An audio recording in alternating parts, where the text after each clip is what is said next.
Some betrayals don't come with shouting matches or slammed doors.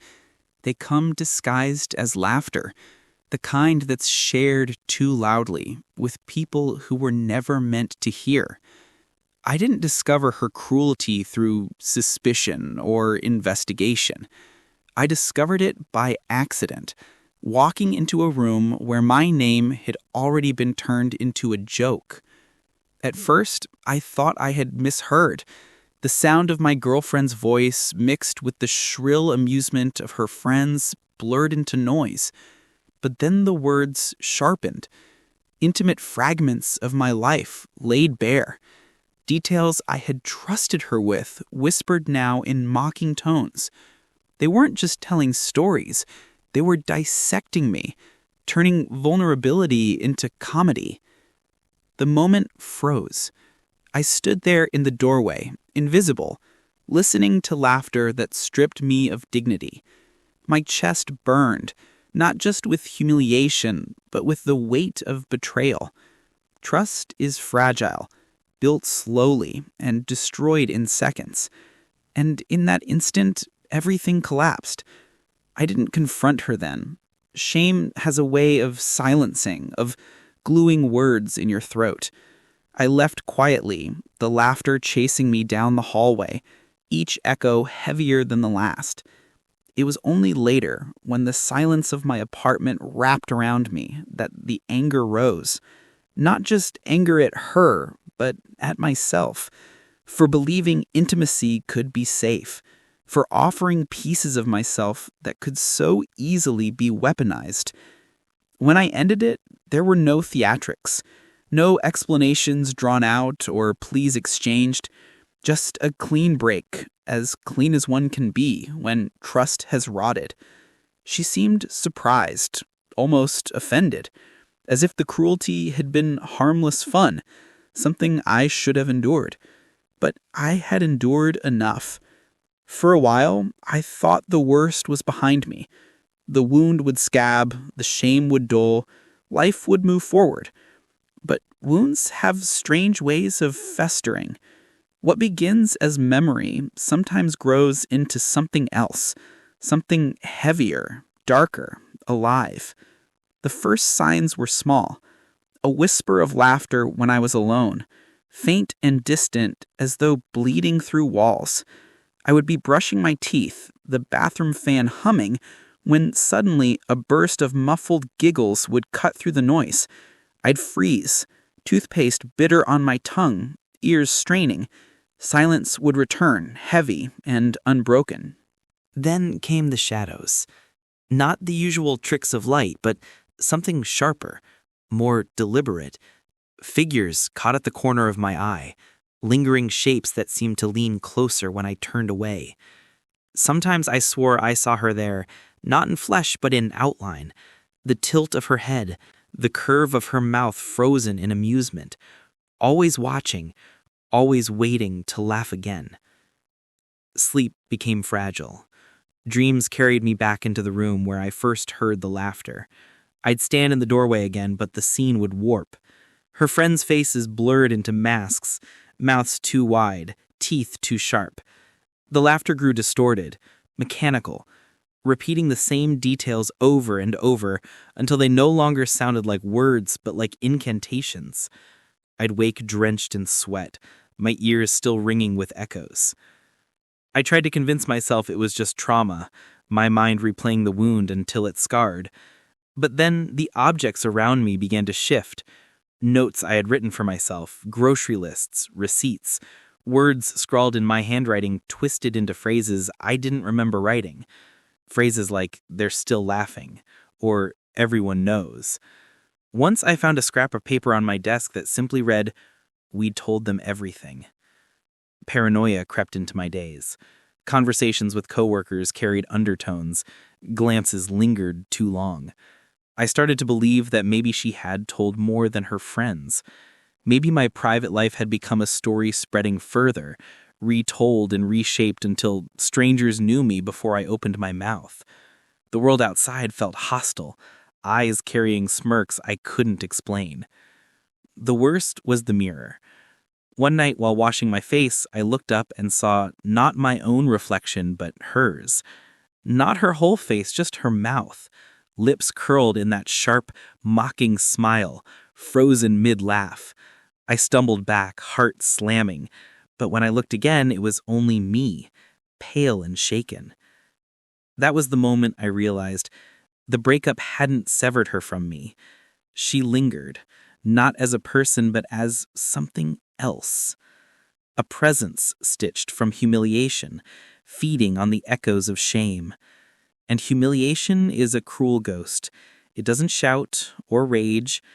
It laughs, softly, endlessly, until the sound is all you can hear.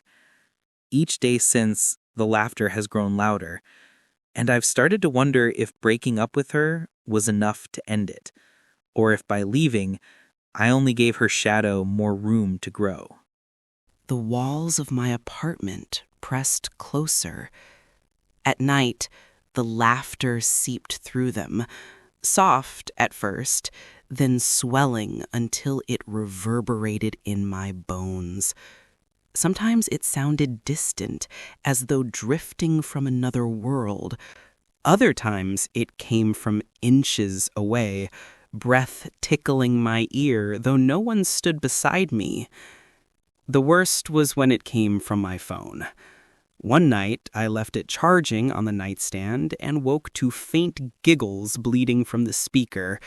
The screen glowed, messages flickering across it, conversations between her and her friends, my name littered among the lines, twisted into jokes that cut like knives. But when I snatched the phone, the screen was blank. No messages. No evidence.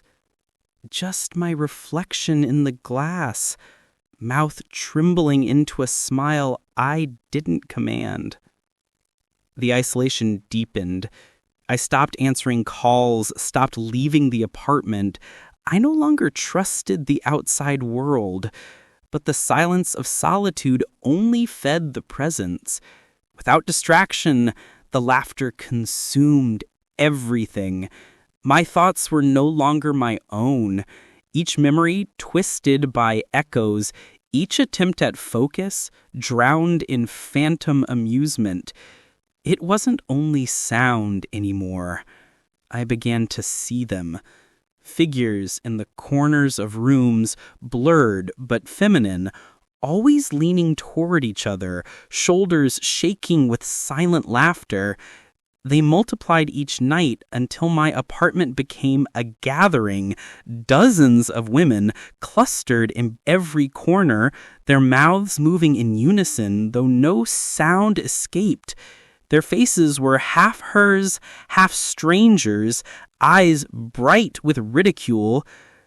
One night, I woke to find them surrounding my bed, dozens of them, crowding close, their faces inches from mine. Their mouths opened, and this time the laughter poured out, deafening, vibrating the mattress beneath me. I screamed, covered my ears, but the sound burrowed into my skull, echoing inside my bones. When I dared open my eyes, the room was empty again, silence pressing against me like a suffocating hand. After that, I stopped trying to fight it. You can't argue with laughter. It doesn't listen. It doesn't respond. It only grows. So I began writing, page after page, desperate confessions of every secret she had ever known, every detail I had once kept private. I thought maybe if I offered them willingly, the laughter would quiet. I left the pages scattered across the apartment, each one an offering, but instead the presence grew stronger. The whispers of amusement turned into voices, repeating my own words back to me in distorted tones, mocking me with my own vulnerability. The boundaries of my body began to fracture. My hands moved without command, scrawling circles into the dust on the table, scratching lines into the walls. My mouth twitched into smiles that didn't belong to me, laughter bubbling from my throat, though I felt no amusement. Sometimes I caught myself humming in a tone too high, too sharp, matching the phantom voices around me. The laughter followed me everywhere, not loud enough for others to notice, not blatant enough to be explained, but always present, in the rustle of papers, in the static of a radio, in the faint buzz of fluorescent lights. There it was, rising and falling, her amusement stitched into the fabric of ordinary life. At first, I told myself it was memory. Trauma replays itself, grief bends perception. But memory doesn't wake you at 3 a.m. with the sound of women laughing outside your locked bedroom door. Memory doesn't leave your ears ringing long after the noise stops. Sleep offered no refuge. In dreams, the laughter grew sharper, inescapable. I'd stand in a crowded room filled with faces I didn't know, all turned toward me, all laughing. Their mouths moved in grotesque rhythm, too wide, too toothy, until faces became voids, only sound pouring out. At the center of them sat her, legs crossed, eyes glittering with satisfaction, whispering my secrets into the air, each one morphing into another roar of mockery. I would wake gasping, the phantom sound still vibrating in my skull. I began dreading mirrors, not because of what I saw, but because of what lingered just behind.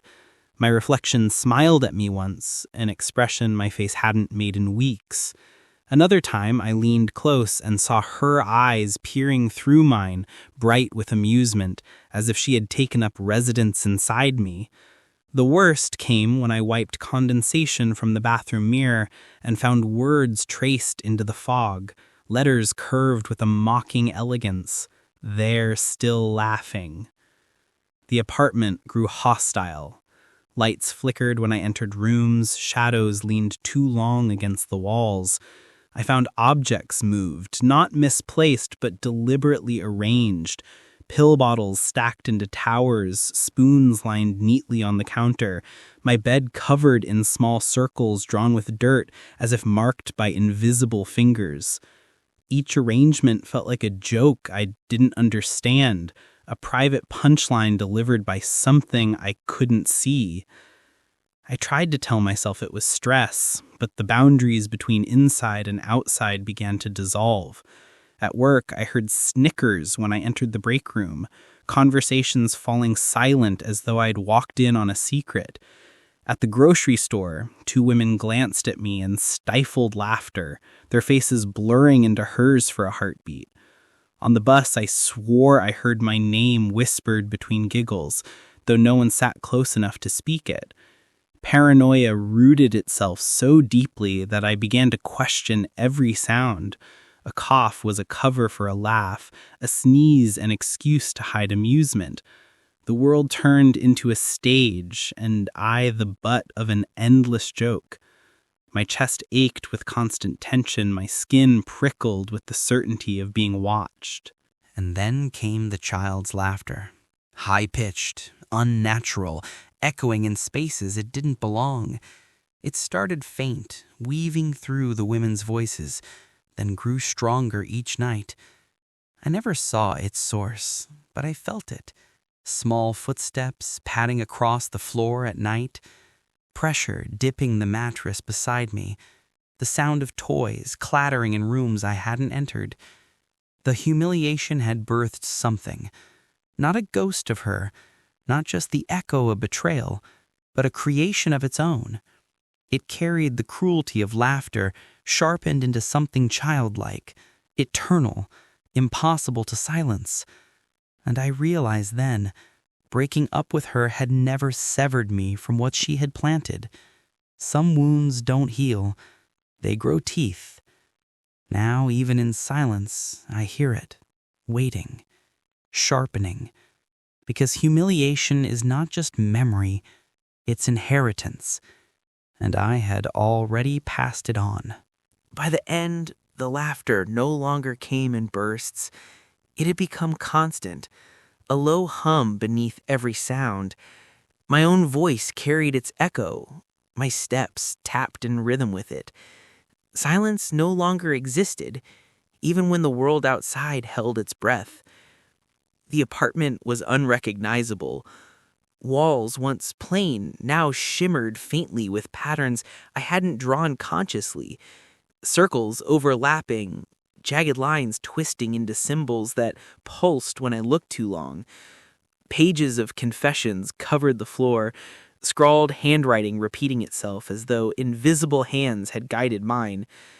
Every word I had tried to bury lived there in ink, multiplied, mocking me from every surface. The gatherings at night grew denser. Shadows filled the corners, shapes of women bending closer, faces blurred but mouths wide. They no longer stayed silent. Their voices overlapped, threads of gossip and ridicule weaving into a tapestry of sound.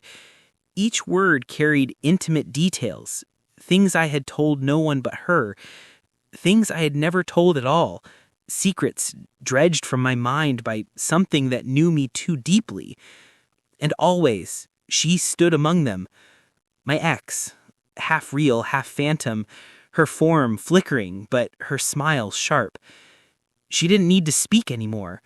The others spoke for her, a chorus of cruelty that rolled endlessly, feeding on the humiliation that once had been hers to wield alone. The child's laughter grew stronger. It moved freely now, darting through rooms, bouncing off walls. I never saw its face, but I felt its presence. Small hands tugging at my clothes, light footsteps circling my bed at night. Sometimes I woke to find the outline of a body pressed beside me, warm and breathing, though the bed remained empty when I turned. I began to question where my body ended and theirs began. My hands shook constantly, not from weakness, but from mimicry, fingers twitching as if writing words that weren't mine. My mouth curled into smiles I didn't choose, my throat carrying laughter that didn't belong to me. Sometimes I caught myself speaking aloud, repeating secrets I had never wanted to share, feeding them into the air where the shadows waited eagerly. One night, I tried to end it. I unplugged every device, smashed mirrors, tore down pages, scrubbed the walls until my fingers bled. But the harder I fought, the more the apartment pulsed. The walls throbbed like veins. The air thickened with laughter until I couldn't breathe. Shadows closed in, dozens of faces leaning over me, their mouths open wide. The child's giggle pierced through them all, sharp and endless. I collapsed, sobbing, my voice drowned by theirs.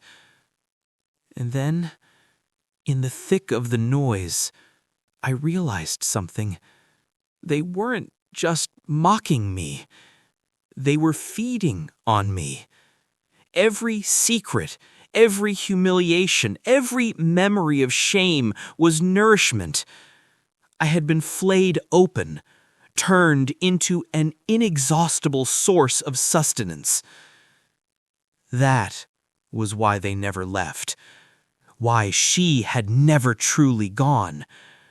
She had opened the wound, but I had kept it alive, feeding it with every thought, every attempt to resist. I wasn't just haunted, I was harvested. Acceptance came slowly, but it came. I stopped trying to fight, stopped trying to silence them. Instead, I began to listen. Their voices told me things I hadn't known about myself, pulling confessions from the deepest corners of my memory, things I had hidden so well even I had forgotten them. With each revelation, the chorus grew louder, more ecstatic, their laughter swelling like a storm. The child's laughter became a constant presence, weaving through theirs, sharper, higher, insistent. One night, I followed the sound into the living room and found the crib again. It had returned, standing whole and waiting. Inside, shadows writhed, curling into the shape of a body, small, growing, forming. My chest tightened as recognition flickered, not paternal, not tender, but inevitable. The thing in the crib wasn't just hers. It wasn't just mine. It was ours, born from humiliation, raised by echoes, fed by secrets. A creation not of love, but of ridicule, built from the shards of intimacy shattered and mocked. I stood over it for hours, unable to move. The laughter filled the room, voices layered, but my focus stayed on the crib. The shadows shifted until I saw my own face staring back, small and warped, eyes bright with mockery. The thing opened its mouth, and my own voice spilled out, laughing. In that moment, I understood the horror. I wasn't just father to humiliation. I was becoming it. Now, I no longer leave the apartment. The world outside has no place for me. My reflection isn't mine anymore. My voice carries laughter, even in silence.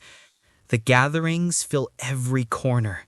The crib rocks endlessly, and the child's giggle loops like a song I cannot escape. I don't know if she intended this when she mocked me to her friends. I don't know if she planted the seed knowingly, or if cruelty simply became creation by accident. But it doesn't matter. The story has written itself, and I am its final punchline. I was betrayed, ridiculed, abandoned, but that isn't who I am anymore. Now, I am the laughter, and it will never stop.